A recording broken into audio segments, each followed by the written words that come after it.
Melbourne, the cultural capital of Australia and a beating heartland of culture and history for our First Nations.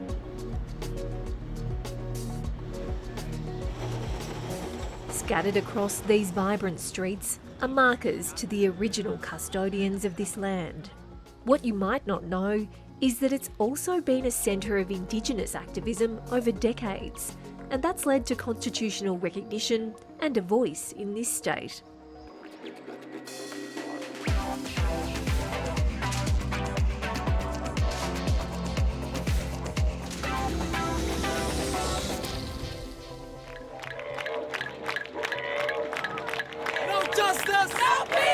For more than 100 years, Aboriginal Victorians have led the fight for a better future for Indigenous people.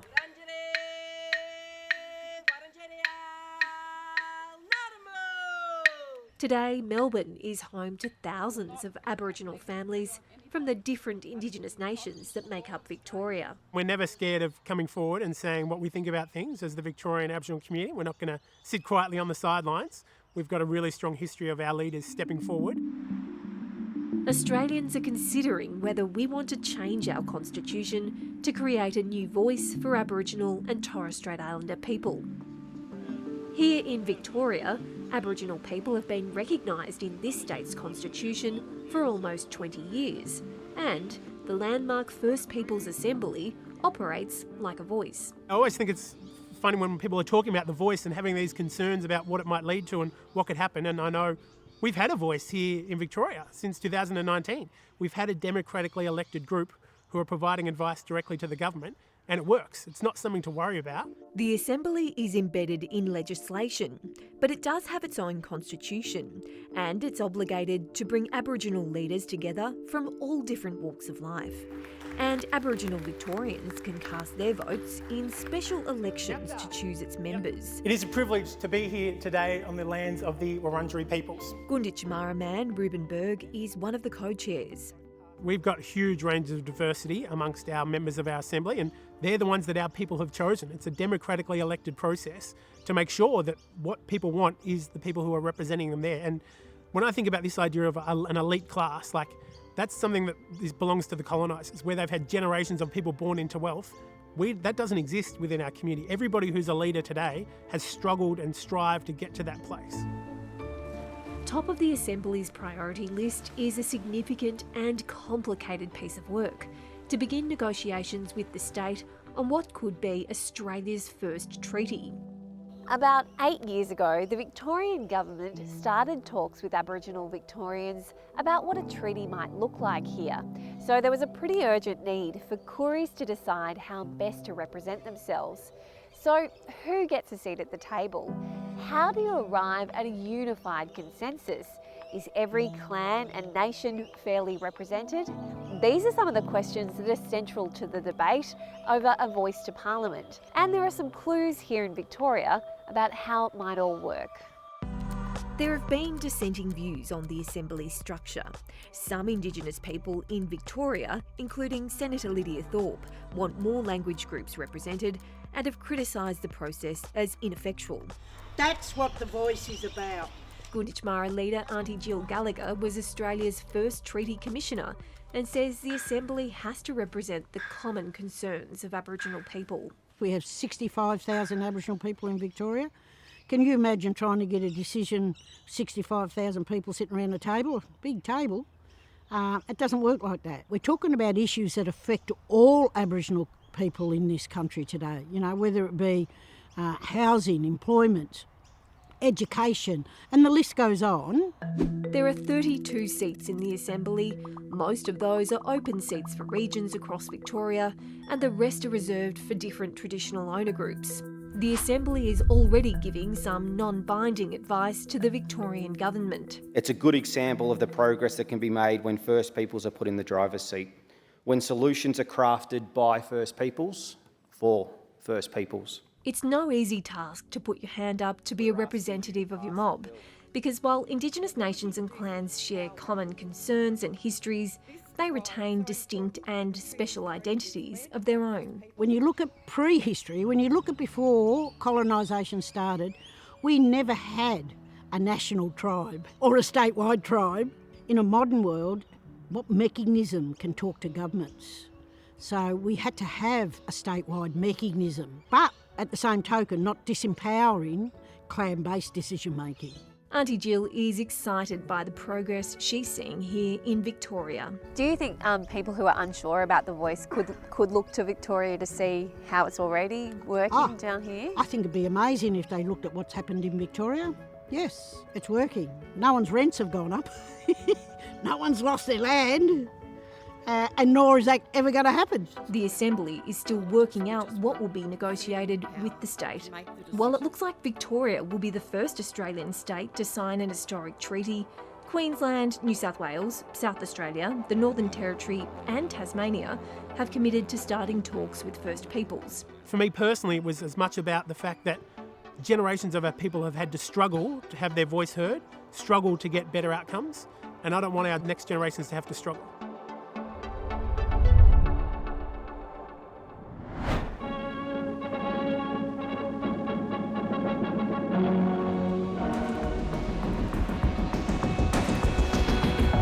G'day, my name's Tom Forrest. I'm a proud Yorta man from the East Kimberley region, and I'm on the streets to ask people about pride in First Nations culture.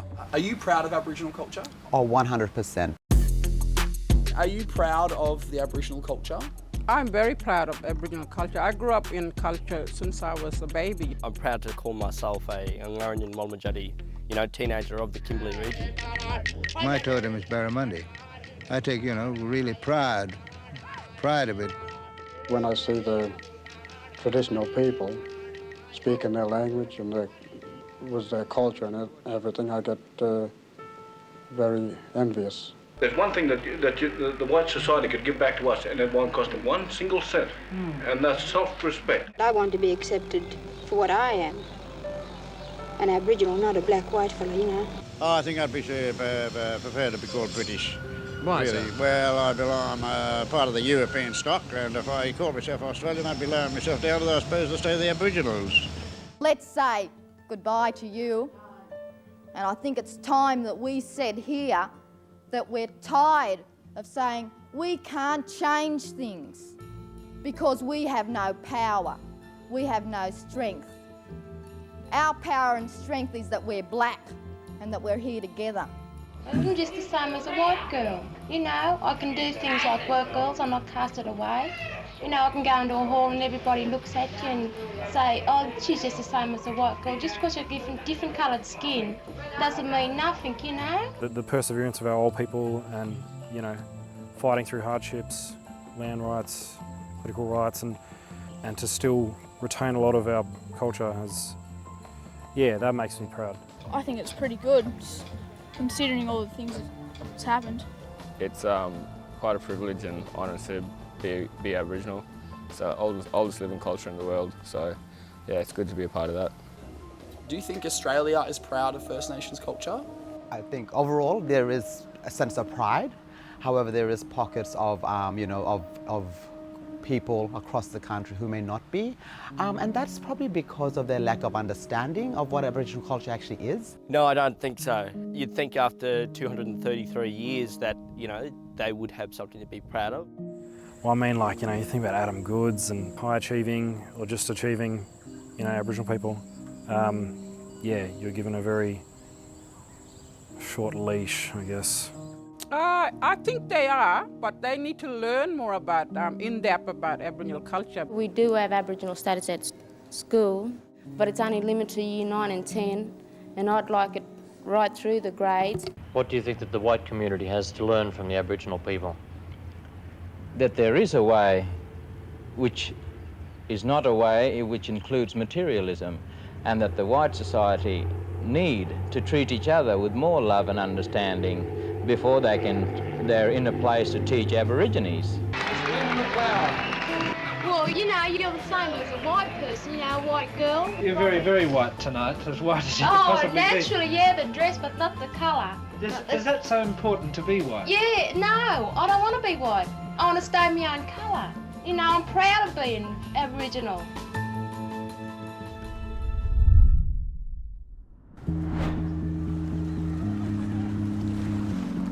As we head towards a referendum on a voice, we've been hearing a lot about a treaty between Indigenous Australians and the federal government. But that's not what we're voting on, and it might never happen at a federal level here in Australia. Or it might. We wanted to know, if you do negotiate a treaty, how does it actually work? Turns out our Māori neighbours in Aotearoa, New Zealand, just over the ditch, have had a treaty in place for more than 180 years. So I've come here to find out what Australia can learn from their experience. It was 1840, and after a lot of heartache and bloodshed, this agreement was reached between the British Crown and about 540 Māori chiefs. It's called Te Tiriti o Waitangi, or the Treaty of Waitangi. It's very personal to me. My great-great-great-great-grandfather was one of the signatories. Kelvin Davis is New Zealand's Minister for Māori Crown Relations, Te Arawhiti. This is his name here. It says Te Tohu o Pōmare, which means the mark of Pōmare. That's the sign, because he couldn't write, but that's the mark he used, and it was taken from the tattoo on the side of his nose. And underneath it says the name of my hapu, which means our sub-tribe, and that is Ngāti Manu. The treaty is intended to bring together two sovereign nations, two different legal systems. There are two versions of the Treaty of Waitangi, one in English and one in Te Reo Māori. The Te Reo version, signed by the Māori chiefs, says that they give the Queen government over their land, which included an obligation to protect Māori interests. Māori people never agreed to hand over sovereignty, but either way, the Brits didn't seem to take any of it too seriously. In the Māori text, it talks about this idea of kāwanatanga, so this function of government. The treaty also guarantees to Māori that their authority is going to be retained. The Crown didn't really recognise that authority was to be shared. Treaty expert Dr. Carwyn Jones is the lead academic at Te Wānanga Orokawa, a Māori university with more than 7,000 enrolled students. For most of our history, the treaty hasn't been well honoured by the Crown. It sets up this idea of a shared authority, but that shared authority has not been well implemented. The ink hadn't even dried on the treaty in 1840, and the government of the time just almost ignored what it said. By the 1970s, years of anger over the loss of land and culture gave birth to a protest movement and a powerful Māori cultural renaissance.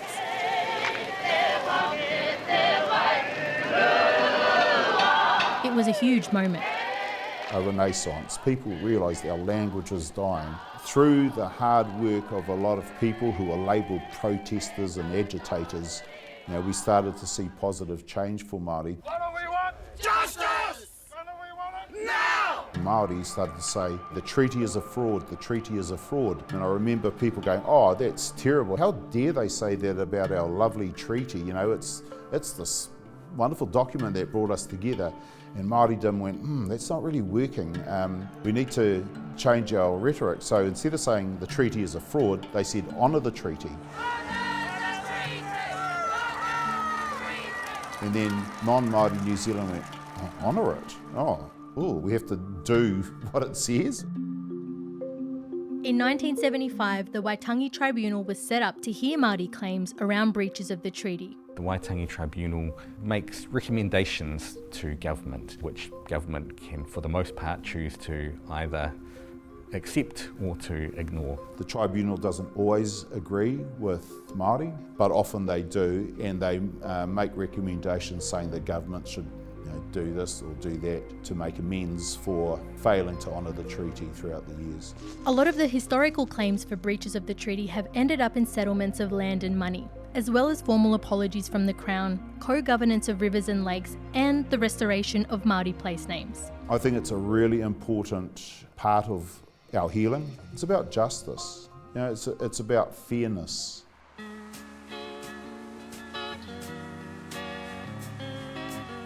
Despite this progress, many Māori people say there's still work to be done. Today, at the Papakura Marae in Auckland, we've been given permission to film the Waitangi Tribunal in action. And that's where I meet lawyer and disability advocate Dr. Huhana Hiki. By the time they reach the age of 40, 69% of Māori have a disability. And most of that comes from poverty, living low-wage jobs where the labouring work wears your body out earlier, all that sort of thing. So 69%, higher than any other demographic in the country. It became a real disparity issue for our people, and that's why we came forward. I now call the first witness for Y2619. Takuta Huhana Hiki. Huhana is a key witness in a health services inquiry that has been running for almost a decade. Well, the treaty actually gives me my rights as a Māori woman. I should be an equal citizen in this country, and that's what that's supposed to guarantee. She's arguing that health services are failing Māori people living with a disability, but hopes the tribunal can help address this. We should be there at the table from the very beginning, before any policy or framework is developed. Only then can we truly address the issues that whānau haua Māori disabled face. Come to us and we will tell you what needs to be done. If you can imagine that there's a river running through Aotearoa, New Zealand. On one bank of the river is the Māori world. And then on the other bank of the river is the non-Māori world. Those two worlds are really quite separate, but we have a bridge that does connect those two worlds, and that bridge is the Treaty of Waitangi.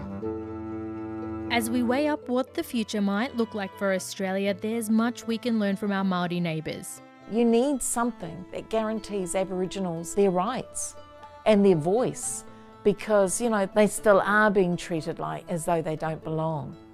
And that has to stop. I think a treaty has a really important role in uniting country. We don't all need to be the same, but we need to have ways of working together which are based on mutual respect.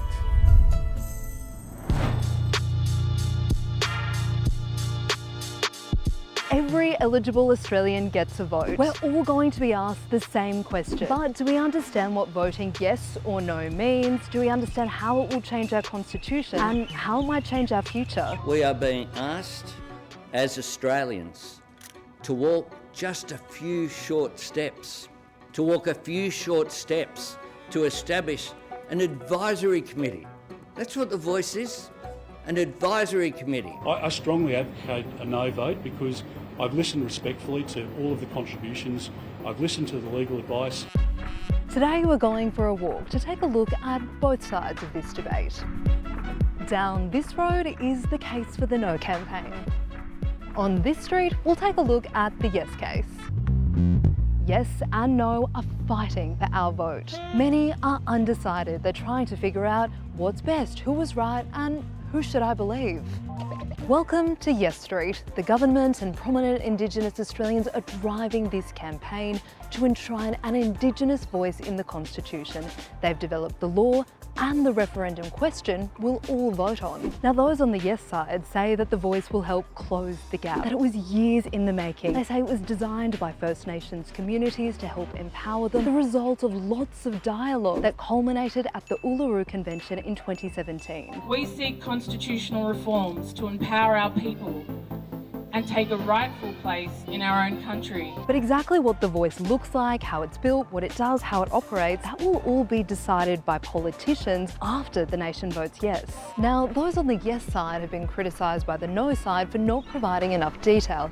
But let's take a look at how campaigners think the voice might work. They say it will be a committee of Indigenous peoples who give advice to the Parliament on issues that affect their community. They believe it should have First Nations representatives from every state or territory, including representatives from regional and remote areas, be gender balanced and include youth. And it will have no veto power over the Parliament. I will ask the voice to consider 4 main priority areas: health, education, jobs and housing. But not everyone is convinced. This is No Street. This is the position of opposition leader Peter Dutton, the Nationals Party, including Senator Jacinta Nampijinpa-Price. No matter what the government, the advocates and the activists say about what the voice will or won't do, the fact is they don't no. In this booklet from the Electoral Commission, official campaigners outline 10 reasons why you shouldn't vote for the Voice. Here's a few of them. They claim it's risky and could lead to delays in government and possible legal challenges, that it'll be divisive and give Indigenous Australians a political advantage, and it's permanent. There's no trial period and it's still not clear how some parts will operate. There are some Indigenous Australians who don't back the Voice. What are their reasons? We are saying no to the referendum and no to the Voice. There are some who describe themselves as a progressive no vote. They want treaties and truth-telling before an enshrined voice. Others don't want constitutional recognition at all. Others say Indigenous Australians should be represented by their MPs like all other citizens. There's also distrust of the government because of past policies, and some just question whether this will bring about real change. Many are still undecided. Indigenous Australians only make up 4% of the population. It's the vote of the other 96% that will decide their future. Hi, I'm Dan Borsch and I'm checking the pulse of the campaign and the debate as we head towards referendum day. Joining me today is distinguished Professor Larissa Behrendt, AO, who's from the Jumbana Institute at the University of Technology, Sydney, and who's also my colleague here at the ABC and hosts Speaking Out. Larissa, thanks for joining me. Great to be here, Dan. This debate is confusing many. We've had in this week a senior elder saying he'll vote no, saying it's not the right approach. Then John Howard's former Chief of Staff and former Liberal Party Federal Director Tony Nutt dismissed the quote straw man and the scarecrows of the no campaign, adding it's practical and constitutionally safe. Do you see people grappling with this? Absolutely, and I guess we can add to that that we also saw Cathy Freeman come out this week with a strong support for the Yes campaign. And you know what you can see within the First Nations community across the country, I think are people grappling with a slightly different question, which is from a genuine desire to want to do something that will improve the lives of our people. The question is, what is that? And is this the thing that will do it? At the heart, I genuinely see people in our community wondering whether this will be good for them, their families, their community. And that seems to be the struggle that we're seeing when we talk to First Nations people. One of the complexities here has got to be that for more than 200 years, the laws of Australia have been about blending us all together. What we're grappling with now, though, is using the law, which is the area that you were in, to identify the distinctness and to use the power of structures that are in place to create meaningful change, particularly for those who need it. Is that where one of the challenges is here? I think it is, because at the heart of it, it is about how people see the Australian legal system. So I think when people are making the comment that, you know, we need a system for all, they're often writing out a very distinctive First Nations experience, which is that the law hasn't always treated people equally. And you can see that by the overrepresentation in the criminal justice system. You can see that in overrepresentation of victims of First Nations people as victims of crime, overrepresentation in the child protection area as well. These are all places that reflect the fact that it is a lived First Nations experience, that the law isn't equal in the way it operates for everyone. Well, from your background in law, are you confident that if the referendum passes, this is the kind of change that will shift the paradigm for First Nations people doing it tough? Look, I think that is a complex question, because there is the psychological impact of the change, the fact that people voted yes. And I say that looking back at the Mabo decision. You can make an argument that, you know, native title wasn't what people expected, but also that actually what was delivered in Mabo has made a huge impact for everyone who's been able to get some form of native title or reclaim some recognised right over their lands and seas. But at the same time, the other thing that the Mabo case did was it overturned the doctrine of terra nullius, a purely symbolic thing, but it was not symbolic for any First Nations person who was absolutely offended by the idea that there was a part of our legal system that said that we are invisible. So the symbolism is important. In terms of the practicalities, I think that's going to be very interesting.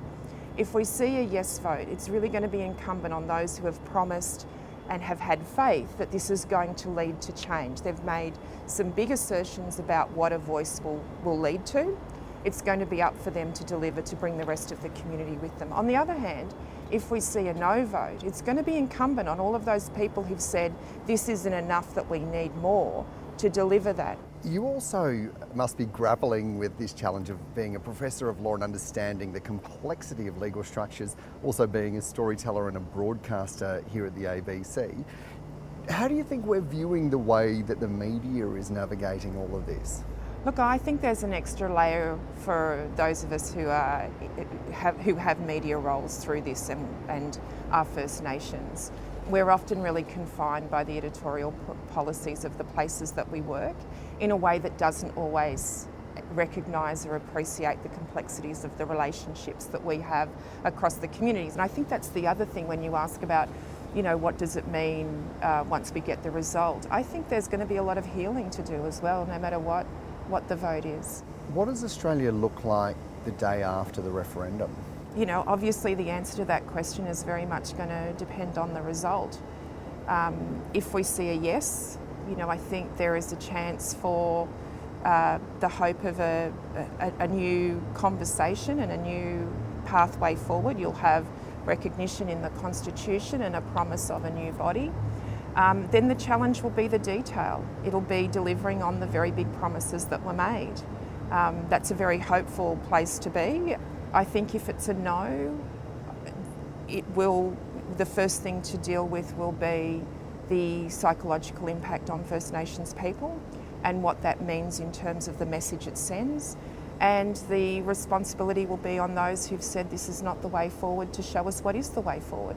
It will really be the responsibility of whoever carries the day to show that what they've promised to get that result is what they can deliver on. Yeah, huge weight for both sides. And whatever happens, you know, I think there are a lot of First Nations people who are thinking about how they spend that Sunday and Monday with their friends, families, communities and colleagues, trying to heal, repair and just be.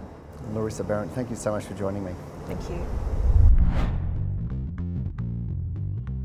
So what we're looking at is a sort of small pebble of a dried plum. Every salty plum, they vary in their degree of dusting and their powdery exterior surface. Covered in what looks like salt and quite a bit of chilli, intimidating amount of chilli.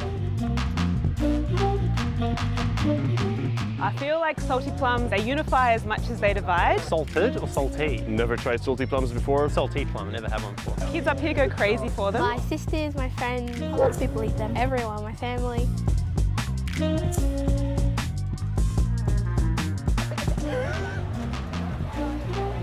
Oh, it's kind of hard in the middle.